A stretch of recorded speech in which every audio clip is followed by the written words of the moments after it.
Well, howdy. I am Arthur Morris, Birds is Art, and one thing is for sure, I can teach you to make some great bird photographs. Not only that, as we'll see in a moment, capturing the photograph as a raw file is only half the battle. What I'm going to try to show you today is how to optimize your images. I hate the word manipulate, but I use Photoshop, and I use it to make my pictures look better while maintaining the natural history moment that I saw through the viewfinder. Anyway, you'll understand that a lot better in about a minute. If you are getting some new gear, please write or email or message me for a link for B&H or Bedford's. Each one of them can save you money. And now we're going to get on to the program after a rocky start. So here's a black-bellied whistling duck, and we can show you the gear. It's a Sony 300-2.8 and the 1.4. That's all up here. And I'm exposing well to the right. Look at that little bit down there. And at least I got the bird in the frame.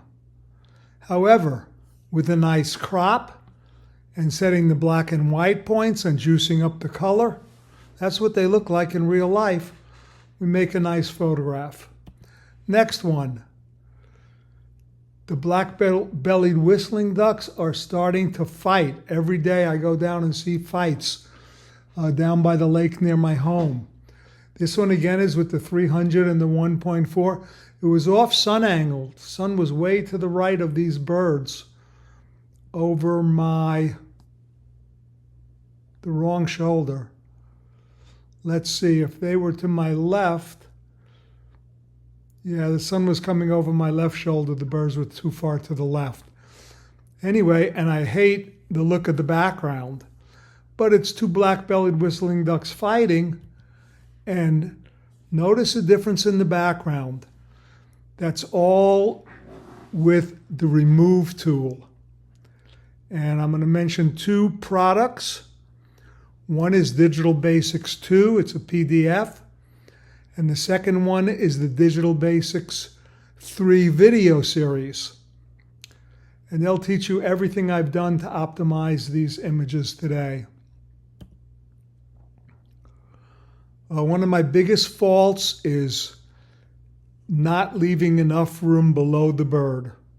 So this is another horizontal image that's going to work much better as a vertical. This one made with the 400 to 800. I got on the bird a fraction too late and cropped to a vertical, and not thrilled with this little smudgy of the pink here, but at least a more pleasing composition. Also with the 400 to 800, another flight shot. Now here I was zoomed all the way out to 400 and barely fit the bird in the frame. So I certainly wouldn't wanted to have been at 800. But the trick here, once I executed the crop, was the shadow slider. The best use of the shadow slider I've ever seen. First place by far. I just yanked it all the way up to about 80. And beautiful photograph. And again, this is a photograph of a black-bellied whistling duck breaking to land. And so is this. So where's the manipulation? Not seeing it. Image optimization. Crane, a colt, a young one, probably about 7 weeks old, maybe 8, maybe 9, with the 400 2.8 and the 1.4 teleconverter. Yes, I'm blessed to own all these lenses and see the recent blog posts where I have about 5 of them on the front seat of my car. Anyway, the shot here is we want to get in and see more of the bird. We want to juice up the color. So it's basically a vertical crop and then adding some canvas above. And this again with the 400 and the 1.4 teleconverter, and all of these images made with the Sony A1 Mark II. Sharp 51 megapixel files. You can crop the heck out of them. Another cloudy day, and I debated long and hard about leaving in maybe 3 ducks. If this bird had had its head turned towards me more, I would have probably left all 3. Instead, I went for the vertical crop from a horizontal original. We've seen that a few times already. And again, look at the remove tool. Getting rid of all these yellow dead grasses. Smoothing them out. I think this one also probably a little Gaussian blur in spots.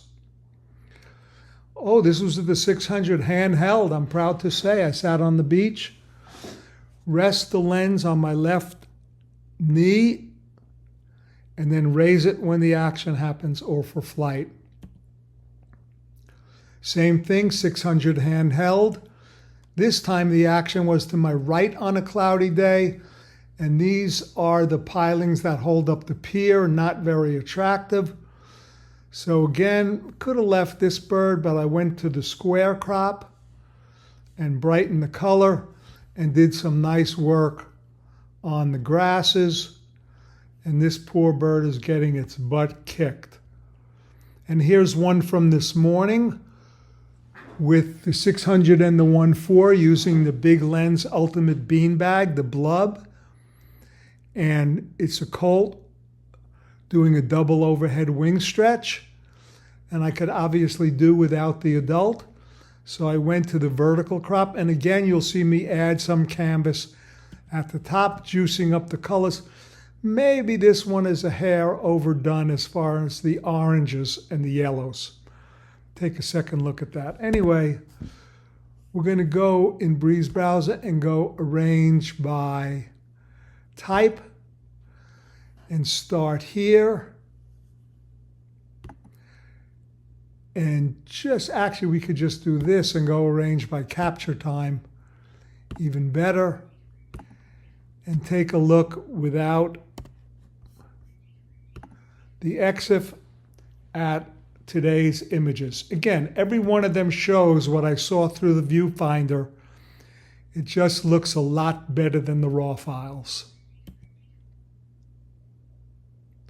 Does this work for you with just one eye visible and no bill?